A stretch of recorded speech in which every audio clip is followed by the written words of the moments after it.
first off, this is the power move right here, boss.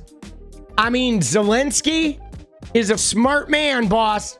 Showing up with backup, smart man. Because at the end of the day, this shit is getting weird because Ukraine wants to join NATO. Now, Trump wants to disband NATO. That's been his goal from the start.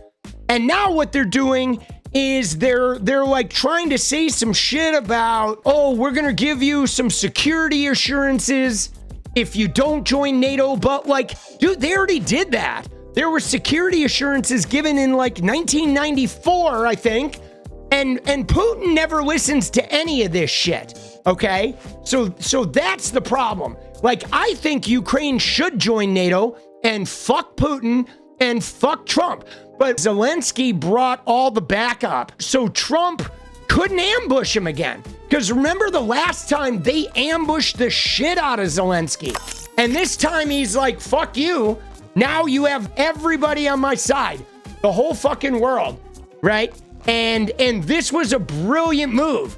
Right? You see Trump just trying to be affable and play it off. But you know inside, Trump was fuming. You know he was fuming when he found out that this was happening, dude. You know it. Because it raises the stakes on it. Because, guys, these used to be all of the U.S.'s allies. And now Trump is like, you know, polishing Putin's knob while all of our allies, you know what I'm saying? And he is dying inside. But let's watch this clip because I think we should discuss it. A lot of people have been talking about this. I've seen people talking about it online too. Upon peace, God willing we get peace, are you open to holding an election in your country? Yes, of course. We are open for election, yes. We have to do safety circumstances and a little bit we need to work in the parliament because during the war you can't have elections, but we can do security. We need, maybe how to say, we need a truth, yes, everywhere in the battlefield, in the sky, in the sea, yeah, to make possible for people to do democratic, open, legal elections. So you say during the war you can't have elections. So let me just say 3.5 years from now, so you mean if we happen to be in a war with somebody, no more elections? Oh, that's good. I wonder what the fake news like this idea? Yeah. No. Speaking of news. See, Trump thinks he's being clever here, but here's the problem with this, guys, is that would not happen here in the United States. In Ukraine, it is written into their constitution. Okay, the Ukrainian constitution says you cannot have election during wartime. It's literally in their constitution. The United States Constitution has no such provision. Okay, we've had elections during World War II, World War I, Vietnam, Korea, the Civil War, right? You can have martial law. You could have the War of the Roses. It does not matter. It does not suspend U.S. elections. There is nothing that halts a U.S. election, period. But see, he just loves, though, to like sort of play into this shit. Trump has no say. Trump has no say over elections. The election process is guaranteed in the Constitution, guys. Trump has no fucking say. He could write executive orders till his fucking heart's content. That would be like somebody trying to write an executive order canceling the Second Amendment. It's not going to happen. You know what I'm saying? It's not going to happen. He can't prevent states from having an election. States would have them anyway. What's he going to do? He's going to send in the army to all 50 states at once? Please. Right? And if their states decided they weren't having an election, okay, then your votes don't count. Good luck. Smell ya. Right? Like, please.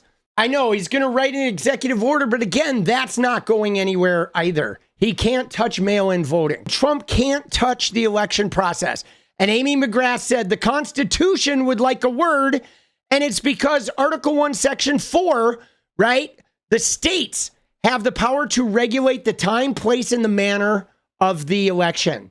So the state has control, okay? A state can do mail-in voting, and there is nothing the federal government can do to stop that. It is guaranteed in the Constitution. He would have to, like, do a military takeover of all 25 blue states or whatever, right? Like, yeah. Nah, I mean, of course, he's going to write a bullshit executive order and it's going to go to court and he's going to hope that somewhere in there. But like, guys, this is good training grounds here, because at some point, if there's a court case like this about Article 1, Section 4, and it went to the Supreme Court and the Supreme Court voted against the U.S. Constitution, then we would know that, like, we have a war on our hands, and now it's time to get an international coalition together and go in, and we have to start fucking blowing some shit up, right? You know what I mean? I mean, up to this point, he's like doing the inching towards fascism thing, but naturally, if the Supreme Court went against the U.S. Constitution, then we would just know, like, okay, it's fighting time now. We would all know in no uncertain terms. But I'm telling you, I don't think Trump is really going to go that far, right? I think he's going to push it as far as he possibly can. But I don't see them doing something so blatantly disregarding the actual Constitution, like straight up. But if they do, then we know at that point, it's like time to weapon up. It is. It's time to get the pine box ready for Trump's final adventure. Because believe me, you know, if we go to war, if there was a civil war here, like, we would have the whole world on our side. The only people he'd have on his side is Russia, and we already know their army sucks. Ukraine's been kicking the shit out of them, like kicking them all across the fucking country. I mean, I think the whole world would gladly kick the shit out of Donald Trump. Like, I feel like everybody's just waiting for an excuse, really. Right? You know what I mean? I mean, bro. So yeah, I know though, but you saw how Trump zeroed in on that. I mean, that's not a surprise, is it? That he's fucking, 3.5 years from now, if we have a war, Trumpy, where's my neck? Why am I so fucking stupid? He thinks it's so funny. I mean, to be honest with you, he looks like he's being pretty jovial, because you notice that I feel like this right here made it where Trump just had to be the smiley, like, funny guy, right? You know what I'm saying? He did. Trump had to be like a little bit of his goofy ass kissy self, because fucking Zelenskyy made it where he just couldn't be a douche. Dude, isn't it crazy? I mean, think about this, guys. MAGA supports Vladimir Putin over Europe, right? Because Trump says Putin is a way cool guy.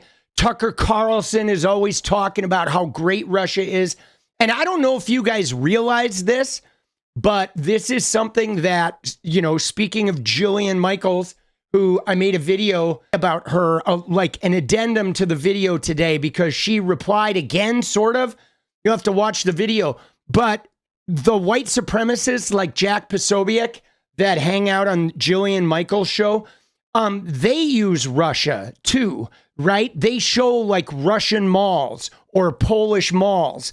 And because they have very strict immigration policies there and everybody's white, so the white supremacists use Russia and Poland as an example of like a society without people of color. I mean, dude, it's so fucked up. It is like we're living in the upside down. You know what I mean? We are literally living in the upside down, where MAGA, like Trump could come out tomorrow being pro-Hitler, and MAGA would be like, you know, he ain't so bad. Right? Oh yeah, I know he did that, had those camps and stuff, but other than that, he was, you know what I mean? Like, bro. Love this picture though, dude. This is like my favorite picture right now. Isn't this brilliant? Dude, that shit is brilliant. I found another one today that I thought was pretty good. The Onion. Trump still polling well with working class American pedophiles. Dude, what's happening, guys, is Gavin Newsom is doing these chat GPT tweets. that everybody knows are bullshit, but they're totally clowning and mocking Trump. But here's the problem. You ready? Is Donald Trump now has to change his tweeting style, because now that Gavin Newsom goes so overboard with that ridiculous nature that if Trump does what he normally does with the caps and shit, he is going to literally just become Gavin Newsom's tweets. So now Trump is going to have to change his style a little bit.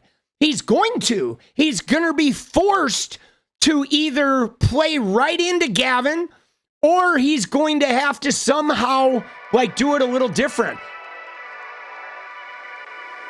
What is up, guys? Thank you so much for watching. You like the video, you want to support independent resistance media, you know what to do. Drop that sub, hit the like button, and please share it. And we do love our members, so if you want to become a member, it's another really great way to support. Thanks again for everything, guys. I'll see you next time. Let's go.